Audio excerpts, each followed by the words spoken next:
সাইয়েদনা মুসা আলাইহিস সালাম আল্লাহর একবার জিজ্ঞেস করলেন, আল্লাহ মাইয়াকুনু জালিসি ইয়াউমাল কিয়ামা, আল্লাহ আমার সাথে কিয়ামতের দিন জান্নাতে সাথী কে হবে? আল্লাহ বললেন, জালিসুকা ফিল জান্নাতি জাজ্জার, তোমার সাথী হবে কিয়ামতের দিন বিচার শেষে জান্নাতে যখন ঢুকবা তোমার সাথী হবে একজন কসাই। কসাই চিনেন? কি করে? গোশত কাটে। সাইয়েদনা মুসা আলাইহিস সালাম অবাক হলেন, ঘটনা কি? কসাই?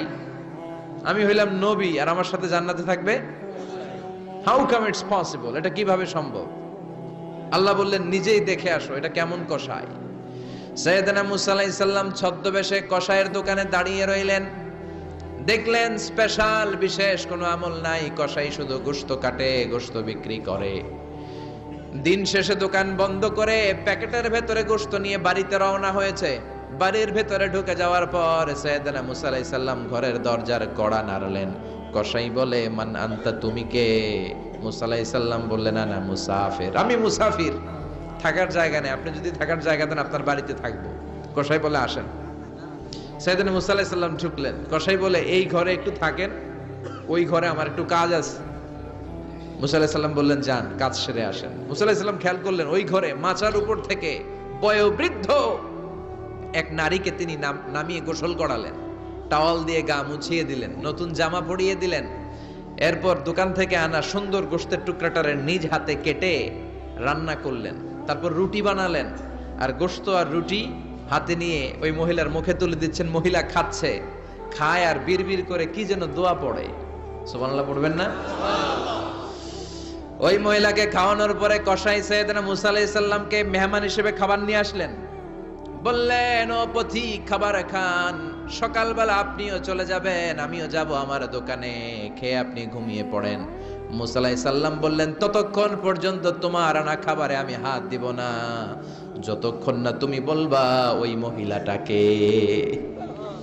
কসাই বলে, হাদিহি উম্মি, এটা আমার মা।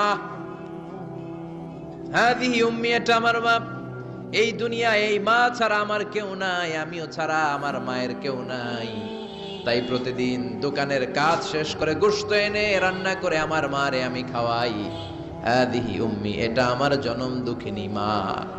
সাইয়েদনা মুসা আলাইহিস সালাম, বুঝলাম তোমার মা, কিন্তু তুমি যখন রুটি তোমার মায়ের মুখের ভেতরে তুলে দিচ্ছিলে, তোমার মা বিড়বিড় করে কি যেন পড়লো, কি পড়ে তোমার মা?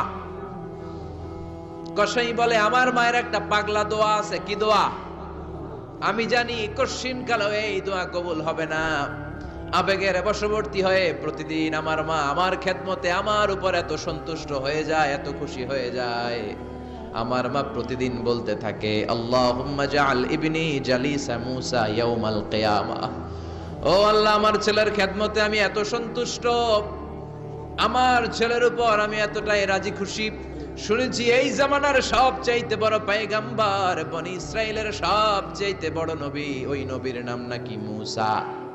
ও আল্লাহ, আমি এত কিছু জানি না, এত কিছু বুঝি না, এত কিছু চাই না, তোমার দরবারে শুধু একটাই চাওয়া, একটাই ফরিয়াদ, তুমি আমার ছেলেরে কিয়ামতের দিন মুসার সাথে হাসর নসিব করে দিও। আমার ছেলে কসাই ছেলেটারে তুমি মুসার জান্নাতের সাথী বানিয়ে দিও। আল্লাহুম্মা জাআল ইবনি জালিসা মুসা ইয়াউমাল কিয়ামা। জালিস মানে ফ্রেন্ড, বন্ধু। আল্লাহ, জান্নাতে আমার ছেলেরে তুমি মুসার বন্ধু বানিয়ে দিও। মুসা আলাইহিস সালাম এবার বুঝতে পারলেন। তিনি বললেন, ঘটনা তো এই জায়গায় এতক্ষণে বুঝতে পেরেছি, কেন আমার সাথে মুফাসসির যাবে না, হাফেজে কোরআন যাবে না, শহীদরা যাবে না, ওলিরা যাবে না, নবীরা যাবে না, আমার সাথে জান্নাতে যাবে কসাই। এটা মায়ের দোয়া। কার দোয়া? মায়ের দোয়ার দরকার আছে না নাই? অনেক পাওয়ারফুল মায়ের দোয়াটা। বুলেট মারলে বুলেট মিস হয়, মায়ের দোয়া মিস হয়? ড্রোন হামলা করলে ড্রোন হামলা মিস হয়ে যেতে পারে, কিন্তু মায়ের দোয়া কশিনকালে মিস হয় না। চিল্লায় বলেন ঠিক কি না? মায়ের দোয়াটাও কবুল, বদদোয়াও কবুল। ভয়ঙ্কর কিন্তু। মা দোয়া করলে কবুল হয়, কিন্তু বদদোয়া করলে কবুল হয় না। এরকম হলে it was not a big deal, এটা বড় সমস্যা ছিল না। কিন্তু দোয়া করলেও যেমনি কবুল, বদদোয়াটাও কবুল। এজন্য খবর আছে না নাই? এজন্য মায়ের কাছ থেকে সবসময় দোয়া নিতে হবে। দোয়া নিতে রাজি আছেন? আমাদের সমাজে এরকম অনেক ধরনের কুসংস্কার। 2 কলা খেলে 2 বাচ্চা হয়, তাই না? আসলে কি কথাটা ঠিক? বাচ্চা একটা হবে না দুইটা হবে, ছেলে হবে না মেয়ে হবে, এটা কে দেয়? আবার অনেকের মাথার চুলের মধ্যে দুইটা গিট থাকে, আছে না নাই? দুই গিট থাকলে কয় তোর দুই বিয়া, তিন গিট থাকলে তিন বিয়া, গিট নাই কয় তোর বিয়া নাই, আছে না নাই? এগুলো মুসলমান বিশ্বাস করতে পারে? মুসলমান বিশ্বাস করে একজনকে, তিনি কে? তো এই তিন ফল, এটা খেলে মানুষ পাগল হয়ে যায় না, এটা স্বাস্থ্যকর একটা খাবার।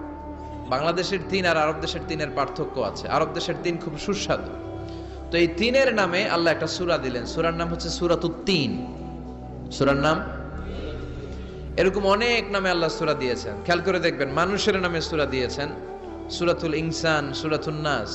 আবার ইন্ডিভিজুয়াল 6 জন পুরুষ মানুষের নামে সূরা দিয়েছেন, 6 জন নবীর নামে, একজন ওলির নামে। সূরা হুদ, সূরা ইউসুফ, সূরা ইউনুস, সূরা মুহাম্মদ, সূরা ইব্রাহিম, সূরা নূহ, আছে না নাই? আবার সূরা লোকমান, আছে না নাই? মানুষের নামে সূরা, তাই না? তো 7 জন পুরুষের নামে সূরা, আর মাত্র একজন নারীর নামে আল্লাহ সূরা দিলেন। বলেন তো এই সূরাটার নাম কি? মারিয়াম। তো রেশিওটা কম হয়ে গেছে না? পুরুষ 7 জন, নারী একজন। নারীরা যাতে রাগ না করে, নারীদেরকে বুঝ দেওয়ার জন্য আল্লাহ সব নারীদের নামে আলাদা একটা সূরা দিলেন। সূরার নাম, তার মানে আল্লাহ নারীকে খুশি রাখতে চায়, বিশ্বনবীও নারীদেরকে খুশি রাখতে চায়। আমরা অনেকে বলে, হুজুর আপনি নারীদের পক্ষে কথা বলেন বেশি। আমি সবার পক্ষেই বলি, যার যেটা অধিকার তাকে সেটা দিতে হবে, ঠিক কিনা? নারীরা সম্মানিতা, তাদেরকে সম্মান দিতে হবে। বিশ্বনবী তাদেরকে সম্মান দিতেন। মায়েশাকে বিশ্বনবী সবসময় আগে সালাম দিতেন। সুবহানাল্লাহ পড়েন। খাদিজা রাদিয়াল্লাহু তাআলা আনহাকে আল্লাহ তাআলা আরশের উপর থেকে সালাম পাঠিয়েছেন। এজন্য নারীদেরকে সালাম দিবেন বেশি বেশি। ঘরে সুখ শান্তি নাই, অনেকে বলে ঘরটা নাকি জাহান্নামের টুকরা, কারণ সালাম নাই। সালাম মানে শান্তি। সালাম মানে কি? সালাম সালাম হাজার সালাম সকল শহীদ স্মরণে, আমার হৃদয় রেখে যেতে চাই তাদের স্মৃতির চরণে। পড়েন আমিন। সালাম মানে, চিল্লায় বলেন। জান্নাতীরা যখন জান্নাতে ঢুকবে, ফেরেশতারা জান্নাতীদেরকে কি বলবে? সালাম, শান্তি। Enter the paradise with peace and security. শান্তি এবং নিরাপত্তার সাথে জান্নাতে ঢুকে যান। এজন্য ঘরটারে শান্তিময় বানাতে চাইলে সালাম দিতে হবে। কি দিতে হবে? আজ থেকে স্ত্রীকে সালাম দিবেন তো ইনশাআল্লাহ? পড়েন। আমার মাইকের আওয়াজ যদি বোনদের কানে যায়, মাদের কানে যায়, আপনাদেরও বলি, আপনারাও আগে আগে সালাম দিবেন। এই দৃশ্য বাচ্চারা দেখলে বাচ্চারাও সালাম শিখবে, ঠিক কিনা? মা খাদিজার ব্যাপারে আল্লাহ বলেছেন, জিব্রাইল তুমি যে খাদিজারে আমার পক্ষ থেকে সালাম দিয়ে দাও, আর খাদিজারে বলে দাও জান্নাতে খাদিজার জন্য এমন ঘর আমি প্রিপেয়ার করে রেখেছি যেই ঘরের ভিতরে কোনো নয়েজ নাই, কোনো আওয়াজ নাই, কোনো ডিস্টার্ব নাই, আছে শান্তি। সুবহানাল্লাহ। কারণ বিশ্বনবীর জন্য খাদিজা নিজের ঘরটার এরকম নয়েজহীন, কোলাহল মুক্ত, শান্তিময় করে রেখেছিলেন। বিশ্বনবী কোলাহল পূর্ণ দাওয়াতি কাজ শেষ করে যখন ঘরে যেতেন, কলিজাটা ঠান্ডা হয়ে যেত।